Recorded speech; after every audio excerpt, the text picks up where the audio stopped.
Hello everyone, আজকে ভিডিওতে আমরা সেকেন্ড যে ডিজাইন প্যাটার্নটা সেটা হলো অনেকগুলো ডিজাইন প্যাটার্ন আছে। আমরা আবারও বলতেছি, এটা আমরা তিনটা ডিজাইন প্যাটার্ন সম্পর্কে জানবো আর কি।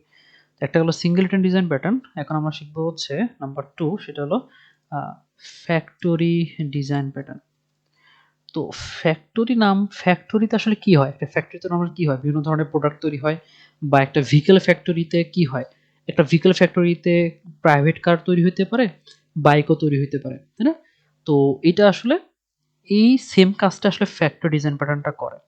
এটা আসলে যে কাজটা করে, একটা ইন্টারফেস আমাদেরকে দেয় যে অবজেক্ট ক্রিয়েট করার জন্য, বাট এটা আসলে আমাদের সাব ক্লাসগুলোকে যে একটা অ্যাক্সেস দেয়, সে চাইলে তার টাইপকে চেঞ্জ করে নিতে পারবে। ওর ব্যাপারটা অনেকটা এরকম। আমরা জাস্ট এক্সাম্পল দেখি, দেন আমরা ক্লিয়ার হবার কি ব্যাপারটা আসলে।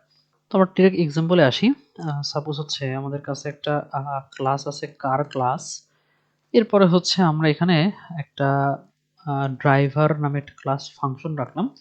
এটা আসলে জাস্ট আমাদেরকে একটা জিনিস রিটার্ন করে। সাপোজ যে সে আসলে ড্রাইভিং কার, সে আসলে একটা কারকে ড্রাইভ করতেছে। তো ঠিক সেম টু সেম ভাবে আমরা একটা কাজ করব। আমাদের আরো একটা ক্লাস, এটার নাম দিলাম হচ্ছে বাইক ক্লাস। তো ড্রাইভিং এ বাইক আমরা নাম দিলাম, বা হচ্ছে রাইডিং, এটা বাইকে ড্রাইভ করা হয় না, বাইকে আসলে রাইড করা হয় আর কি। তো রাইডিং এ বাইক।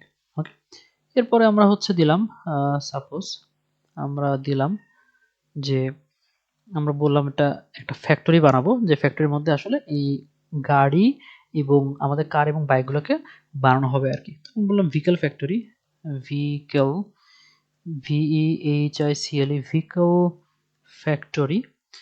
তো ভিকেল ফ্যাক্টরিতে আমি যেটা চাই, একটা স্ট্যাটিক মেথড বানাবো। একটা স্ট্যাটিক মেথড বানাবো কেন? আমি আসলে চাচ্ছি যে একটা সেন্ট্রালাইজড সিস্টেম বানাইতে, যেখানে আসলে কোন ক্লাসটার কোন অবজেক্টটা কখন তৈরি করতে হবে সেটা আমি আসলে এই ভিজিক্যাল ফ্যাক্টরি ক্লাসের মধ্যে আসলে সিদ্ধান্ত নিয়ে ফেলবো আর কি। ওকে, মানে কাইন্ড অফ আমি আমি ইউজারকে সুযোগ দিব, বা অবজেক্টকে সুযোগ দিব, যখন একটা অবজেক্ট তৈরি করতে যাব সে অবজেক্টকে সুযোগ করে দিব সে আসলে কোন ধরনের অবজেক্ট পেতে যাচ্ছে। ওকে, তো আমি সেই অবজেক্টের সেই টাইপ অনুসারে আমি ওই ফ্যাক্টরিতে থেকে, আমার ভেহিকল ফ্যাক্টরি থেকে সেই অবজেক্ট বা সেই গাড়ি বা সেই বাইকটা আমি বানাবো আর কি। তো দ্যাটস ওয়াই স্ট্যাটিক মেথড দিচ্ছি। এটার সাথে যেহেতু আমাদের কোনো ইনস্ট্যান্সের প্রয়োজন নেই, জাস্ট সিদ্ধান্ত নিব আর কি। তো এটা বললাম যে গেট আন্ডারস্কোর ভিকল, HICLE ভিকল। সো এখানে হচ্ছে আমাদের টাইপ থাকবে, টাইপ। ওকে, আমরা এখানে বলবো সাপোজ ইফ টাইপ ইকুয়াল যদি হচ্ছে আমাদের কার যদি হয়, তাহলে আমরা বলবো হচ্ছে রিটার্ন করে দাও আমাদের কার ক্লাসটাকে, অর্থাৎ এইটা আসলে আলটিমেটলি কার ক্লাসের অবজেক্টকে রিটার্ন করে দিবে আর কি। আর এলস আমি যদি বলি এলিফ আমি বললাম টাইপ যদি ইকুয়াল হয়ে হচ্ছে আমাদের কাইন্ড অফ বাইক হয়, তাহলে সে কি করবে, সে হচ্ছে রিটার্ন করে দিবে বাইক বাইক ক্লাসকে রিটার্ন করে দিবে আর কি। আর ফাইনালি হচ্ছে আমাদের একটা জিনিস আছে এলস, আমি যদি বলবো যে রিটার্ন করে দাও এটা ভ্যালিডেশন এরর দিতে পারি আমরা, যে ভ্যালু এরর।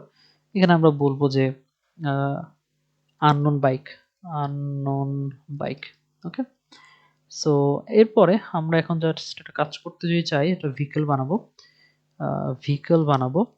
অর্থাৎ আমি এখন রান টাইমে চিন্তা করতে পারবো, মানে ভেহিকল ফ্যাক্টরি আমি এখন রান টাইমে বলে দিতে পারবো যে আসলে ভেহিকল ফ্যাক্টরি এটার ডট গেট ভেহিকল ফাংশনের মধ্যে আমি পাস করলাম, সাপোজ কার যে পাস করি, তাহলে সে আমাকে যেটা করবে, প্রিন্ট করব যে ভেহিকল ডট ড্রাইভার।